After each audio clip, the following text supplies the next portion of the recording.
Shalom, puji Tuhan. Mari kita merenungkan firman Tuhan lagi untuk mengawali, melandasi hari ini. Mari kita berdoa. Tuhan Yesus, terima kasih. Engkau baik, sangat baik, teramat baik.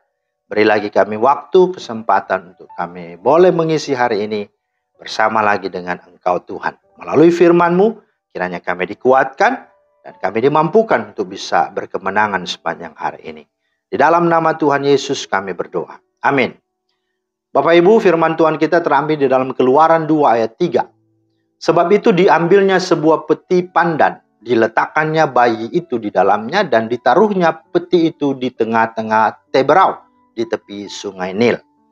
Itulah firman Tuhan yang menjadi dasar renungan kita pada hari ini. Tema kita adalah iman itu tidak sembrono. Ya, itulah temanya. Nah, begitu mendapat gaji, seorang pemuda sudah langsung menghabiskan hampir separuh gajinya. Dia sangat boros sekali. Dan komentar temannya, ya menasehatinya. Dia berkata, begini caranya kalau bagaimana kamu menanti dapat memenuhi kebutuhan menjelang akhir bulan. Kemudian, si teman ini berkata, tenang saja bro, jawab pemuda itu dengan santai. Aku kan ini anak Tuhan, aku kan beriman kepada Tuhan Yesus. Tuhan pasti mencukupkan kebutuhanku. Kemudian teman ini juga memberi tanggapan. Wah, bagus sekali kalau kamu beriman. Tapi ingat, kamu harus tahu dan mengerti bahwa beriman itu tidaklah sembrono, kata temannya. Nah saudara, iman itu tidak sembrono. Bukan berarti karena percaya kepada Tuhan kita bisa melakukan tindakan sekehendak hati kita tanpa berpikir panjang, tanpa mempertimbangkan segala sesuatu.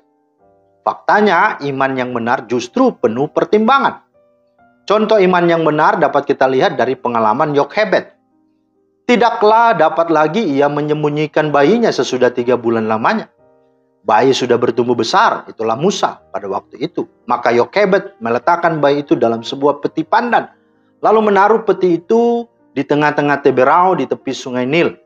Tampaknya sembrono, tetapi sesungguhnya tindakan tersebut berasal dari pertimbangan dan pemikiran yang matang. Di mana saat bayi ditaruh, dialah saat putri Firaun mandi. Pula Yokhebed menempatkan Miriam, kakak si bayi, sebagai penjaga. Apabila nanti arus sungai membahayakan si bayi, si kakak yaitu Miriam segera datang menolong. Nah saudara, Tuhan memberkati dan membekali kita sebagai manusia dengan akal budi. Untuk menimbang-nimbang, untuk memikirkan setiap tindakan yang hendak kita lakukan. Maka jangan lagi kita bertindak atau berbuat sekehendak dan semau hati kita. Seperti pemborosan, ya, seperti kebut-kebutan, ya, di jalan, begitu ya, seperti begadang dan nongkrong-nongkrong sampai jauh-jauh malam. Bahkan ya berpacaran dan main, mungkin handphone sampai lupa belajar, sampai lupa tidur, lupa ujian dan seterusnya. Bahkan sampai lupa bersosial. Nah, dia mengira tidak akan ada akibat buruk terjadi dengan hidup sembrono. Karena dia sudah katanya beriman kepada Tuhan. Selalu ingat, iman tidaklah sembrono.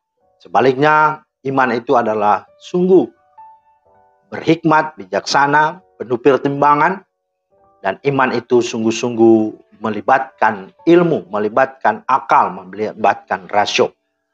Walaupun berkata aku beriman kepada Tuhan, ya, dalam kontekstual akan kita tanggung apabila tindakan kita selalu sembarangan dan sembrono.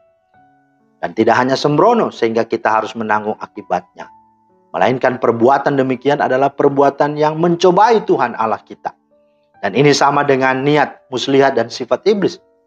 Bahkan ajaran-ajaran sesat yang justru dari ajaran seperti inilah, ya, sungguh-sungguh banyak orang salah memahami beriman.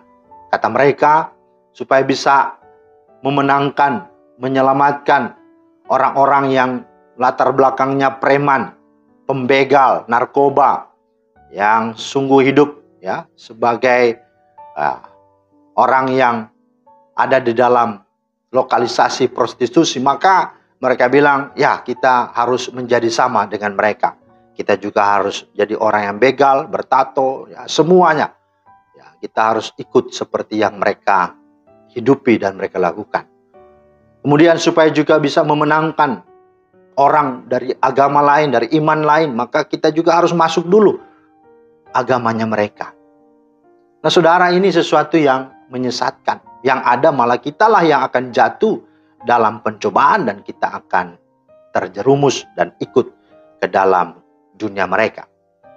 Supaya bisa tahu Tuhan Maha Kuasa, maka nggak apa-apa kalau nggak ke dokter. Karena Tuhan kan dokter segala dokter. Nanti juga akan sembuh dengan sendirinya. Ya, inilah bahasa-bahasa yang memang seolah-olah beriman.